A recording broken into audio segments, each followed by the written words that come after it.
Freedom has a lot of different ideas associated with it, but primarily it's the thought that you're not being coerced, that you're not being made to do what you don't want to do.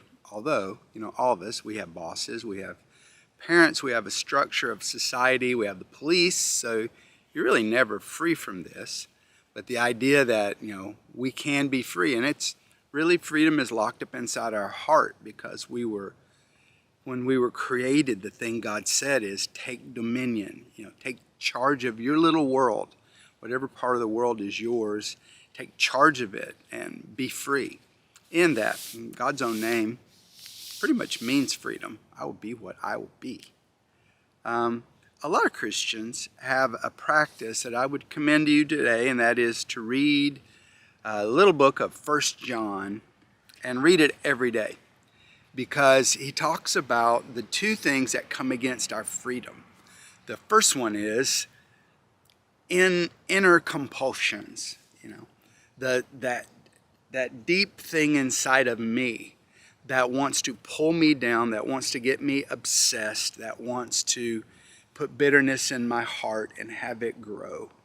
And the need to battle against this thing called sin that wants to put me in bondage and take away my freedom. My freedom to act in all the best ways, to act in the ways that are best for me, best for the world, because that's really what the will of God is. He just wants us to do what is right and good for ourselves, for others, and for this world that we live in. But it's not if that's all we had to deal with, it's still a lot, right?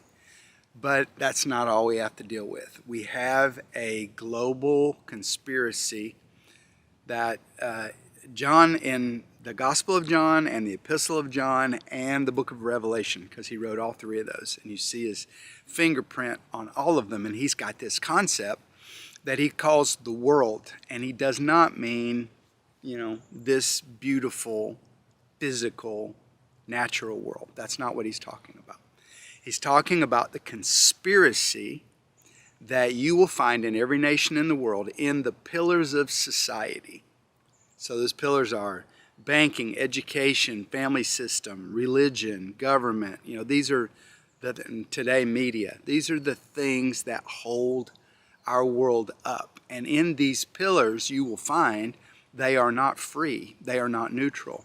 They are aligned and allied against the Creator God. They're against His way, they're against His will, and they fight. And they fight against Him, and they fight to bring humans into slavery. They fight to take away our freedom. And so, I'll just read you 1 John 2:15. Do not love the world. He's talking about this system. Do not love this world system. System that has media and money and power and praise and prestige. Do not love this world system. Do not love the things in the world. If anyone loves the world system, the love of the Father, the Father's love and the love for the Father. If you love the world, the love of the Father is not in him. For all that is in the world system, the world, lust of the flesh, talking about carnal desires that come out of our physical side. Desire for sensual pleasures, from lust to the drunkenness, drug use, anything that your physical side would obsess over, sugar, and crave and pull to you and just want to make you get more of that. These are the kind of things that create the obsessions and the addictions in us, the lust of the flesh. And then he says, secondly, he's telling you how this system works, okay? How it takes away our freedom. Lust of the flesh, inside your body, cravings, dopamine cravings, just wanting your physical side, wanting to complete these loops over and over, obsessive loops. Lust of the flesh, lust of the eyes, the appeal of things you do not have. And this again is what social media is so famous for. putting out in front of us things that are not real. They're not in our hand. They're not our possession. They don't show you pictures of your son on your knee. That's not what they want to show you. They want to show you what is not in your hand and make you want it. Lust of the flesh, lust of the eyes, desiring things you do not have, and focusing your intent on these things that you don't have. Lust of the flesh, lust of the eyes. And then when you get some things, third, pride of life.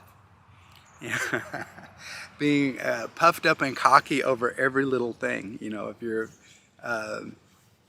assistant to the regional manager, you make yourself the assistant manager. And the pride that we feel in every little thing, it all comes out of our insecurity, but it's in the world system.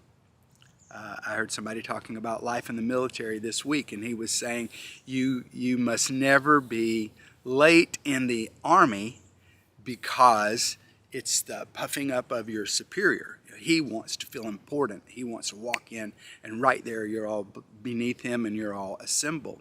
He said actually he worked in the CIA, and they just want you to be on time. They don't want you to be early because now you're drawing attention to yourself. So the different societies have different...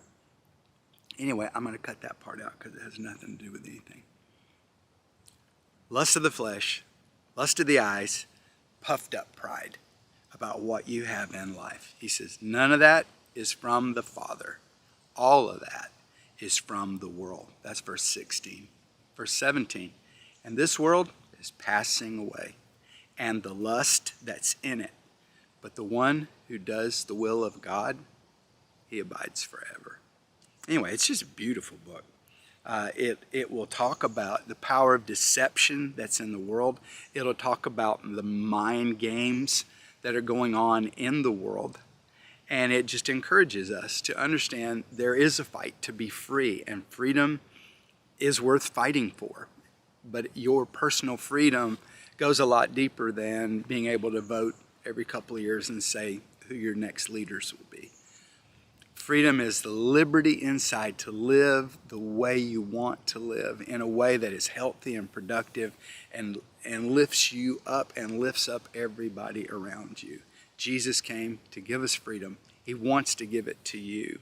Wrap yourself around the Lord, follow his ways, and you'll find that his yoke is easy and his burden is light, and he has not come to give us a million more rules to keep and more condemnation on our head. He wants to liberate us from all of that so we can walk in freedom and liberty today.